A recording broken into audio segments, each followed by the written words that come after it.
नमस्कार मंडळी, जेवीज किचन मध्ये आपलं सर्वांचं स्वागत आहे। बघा, आज मी हे कापण्या केलेल्या आहेत, टोमॅटोच्या कापण्या केलेल्या आहेत। चला रेसिपीला सुरुवात करू।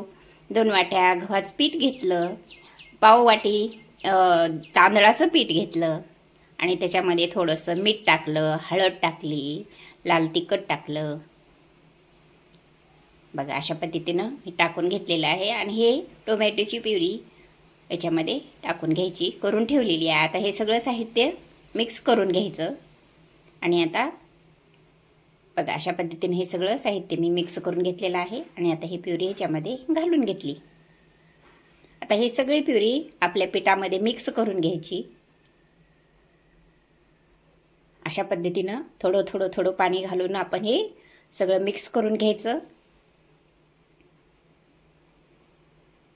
बघा, अशा पद्धतीने हे मिक्स करून घेऊन थोडं पाणी टाकायचं। थोडं पाणी टाकून आपण हे सगळं ही टोमॅटोची जी काही प्युरी आहे ती पूर्ण पिठाला लागेल अशी आपण हे मिक्स करून घ्यायची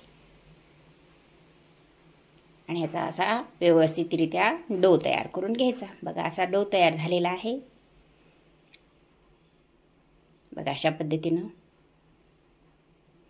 आता ही मी पोळपाटावर लाटून घेतलं, पण पोळपाट छोटा पडत होता म्हणून मी हे ताटावर टाकून घेऊन हे कापण्या कापून घेतलेल्या आहेत। बघा, अशा कापण्या झालेल्या आहेत। आपण आता गॅसवर कढई ठेवली, कढईमध्ये तेल गरम करून ठेवलं आणि त्याच्यामध्ये ह्या कापण्या आपण याच्यामध्ये टाकून घेतलेल्या आहेत। आपण आता हे कापण्या तळून घेऊया। बघा, आपल्या कापण्या सुद्धा अशा टम्म फुगत आहेत।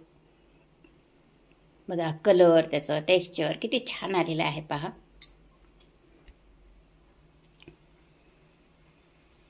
अशा पद्धतीने मध्यम आचेवर आपण हे पूर्ण तळून घ्यायच्या आणि हे काढून घेते मी आता एका प्लेटमध्ये, चाळणीमध्ये।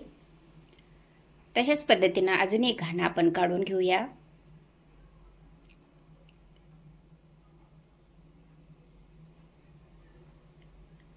अशा पद्धतीने हे सगळ्या कापण्या मी आता तळून घेत आहे।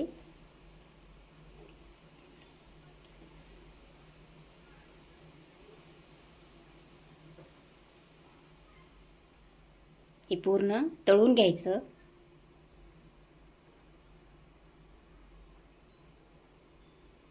बघा, अशा पद्धतीने हे तळून घेतलेलं आहे।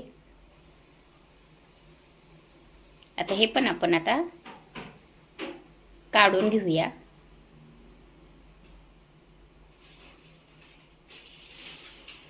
हे आपण आता काढून घेऊया।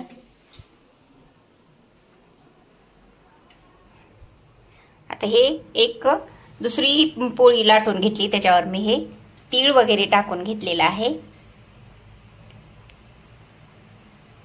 असं तीळ टाकून घ्यायचं, दाबून घ्यायचं त्याला थोडं आणि हे ओवा टाकला त्याच्यावर तीळ आणि ओवा टाकून मी अशा पण कापण्या करून घेतल्या। 2 प्रकारच्या कापण्या केल्या, एक प्लेन कापणी केली आणि ह्याच्यावर तीळ आणि ओवा टाकून अशा 2 प्रकारच्या कापण्या मी केलेल्या आहेत।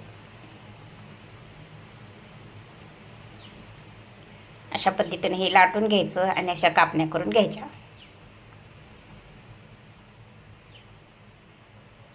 बघा, हे अशा पद्धतीने हे पूर्ण कापून घेतलेलं आहे।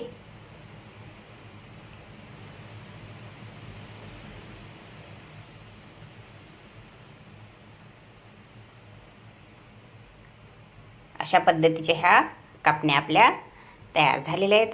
अशाच पद्धतीने मी सगळ्या कापण्या तयार करून घेतलेल्या आहेत। आता आपण हे काढून घेऊया। आता आपण गॅसवर कढई ठेवून आपण हे कढईमध्ये आपण तळून घेऊया। बघा, अशा पद्धतीने हे तळून घ्यायचं।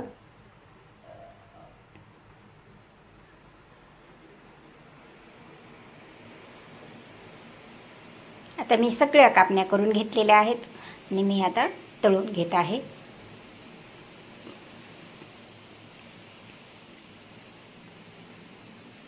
बघा, कशा टम्म फुगायला लागलेत। पण अशा पद्धतीने ह्या सगळ्या कापण्या मी करून घेतलेल्या आहेत पहा। अशा आपल्या कापण्या झालेल्या आहेत। लाईक करा, शेअर करा, सबस्क्राईब करा। भेटू पुढच्या व्हिडिओमध्ये। धन्यवाद।